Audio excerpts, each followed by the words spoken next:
আসসালামু আলাইকুম প্রিয় ভিউয়ার্স। আজকে কথা বলবো বিশিষ্ট টিকটকার হুজুর মুফতি ওমর ফারুক আল আজমি। তো দেখেছেন যে সোশ্যাল মিডিয়াতে কিন্তু বর্তমানে তাকে নিয়ে ব্যাপক হইচই পড়ে গেছে। তো তিনি কোরআনের একজন হাফেজ এবং সেই সাথে মুফতি।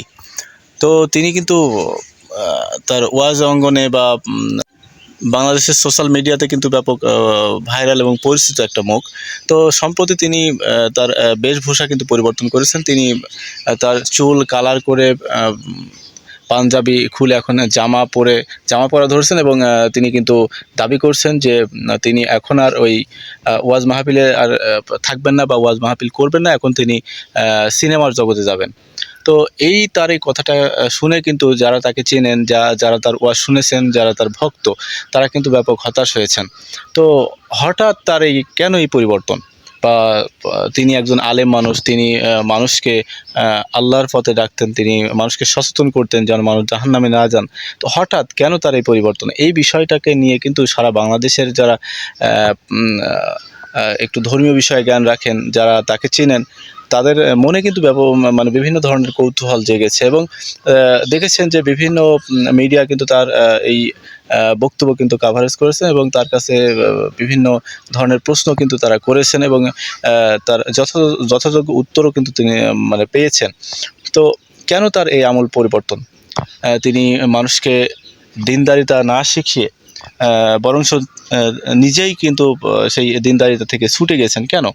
তো যতটুকু জানা যায়, তার কাছে একটা বক্তৃতা হয়তোবা শুনেছেন। অনেকেই বক্তৃতা তার কাছ থেকে নিয়েছে। তো আমি যেটা দেখলাম যে তিনি একটা মেয়ের কারণে তার এই বেশভূষা পরিবর্তন করেছেন।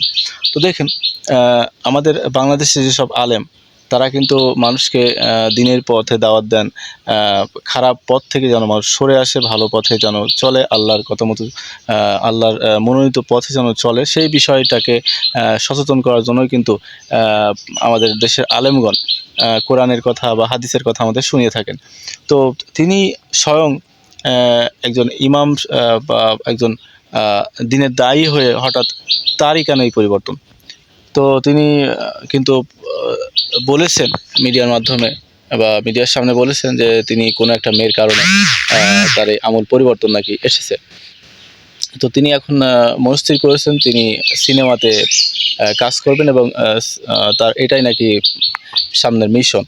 তো তিনি আর ওয়াজ নসিহত করবেন না, তিনি কিন্তু বলেছেন। তো এই যে আমাদের সমাজের যে পরিবর্তন, সমাজের মানুষের ভিতর যে তার বিষয়ে ধ্যান ধারণা, তো এটা আসলে নেগেটিভ একটা বিষয় মানুষের মনে জন্মে গেছে। তো একজন আলেম হয়ে তিনি কেন এই টিকটকের পথে হাঁটবেন বা খারাপ পথে চলবেন? এটা কিন্তু একটা ব্যাপক ভাইরাল একটা বিষয় হয়ে দাঁড়িয়েছে বর্তমানে। এটা মানুষের মনে নেগেটিভ একটা ধারণার জন্ম দিয়েছেন। তো এই বিষয়টাকে কেন্দ্র করে কিন্তু আস্তে আস্তে আলেমদের প্রতি একটা বিদ্বেষ জন্মে যাচ্ছে মানুষের মধ্যে। তো এই যে উমর ফারুক ভাই যেটা করেছেন, তিনি দিনের পথ ছেড়ে দিয়েছেন, এখন খারাপ পথে হাঁটতে শুরু করেছেন। তো এই বিষয়টাকে আমি মনে করি একটা খুবই খারাপ একটা বিষয়। তাকে ফিরে আসা উচিত। মানুষ তো ভুল করতে পারে, মানুষ অনেক সময় নিজের অজান্তেই ভুল হয়ে যায়। তো উমর ফারুক ভাই যদি এরকম একজন মানুষ হয়ে থাকেন, তো তিনি একজন সচেতন মানুষ। তিনি একজন ভালো হাদিস এবং কোরআন জাননেওয়ালা লোক। আহ, তার যে এই ভুল, এটা আসলে মেনে নেওয়া যায় না। তিনি কেন এই ভুলটা করবেন? তো দেখেছেন যে নবীর একটা হাদিসও আছে যে আস্তে আস্তে কিন্তু শেষ জামানার মানুষের মন থেকে দিনদারিতা উঠে যাবে এবং কোরআনের যে আমল, সেটা কিন্তু আস্তে আস্তে বিলুপ্ত হবে।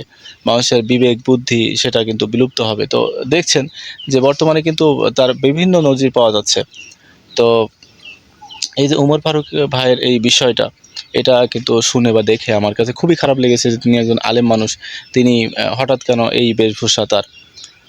তো এইগুলো থেকে আমাদেরকে সরে আসা উচিত এবং আমাদেরকে একটু সচেতন হওয়া উচিত। আমরা মানুষ হিসেবে কেউই সারা জীবন বেঁচে থাকবো না, আমাদের সবাইকেই একদিন চলে যেতে হবে। তো একটু সচেতনভাবে বসবাস করা বা একটু সচেতনভাবে থাকা, এটা আমাদের মনে করি কর্তব্য একজন সচেতন মানুষ হিসেবে। তো আসুন, উমর ফারুক ভাইয়ের মতো আমরা যেন না হই, আমরা একটু সচেতন হই, দিনদারিতা সম্পর্কে একটু বোঝার চেষ্টা করি এবং আমরা সেইভাবে চলি, সমাজটাকে সুন্দরভাবে গড়ার চেষ্টা করি। তো ভালো থাকবেন সবাই, দেখা হবে, কথা হবে নেক্সট কোনো ভিডিওতে। আসসালামু আলাইকুম।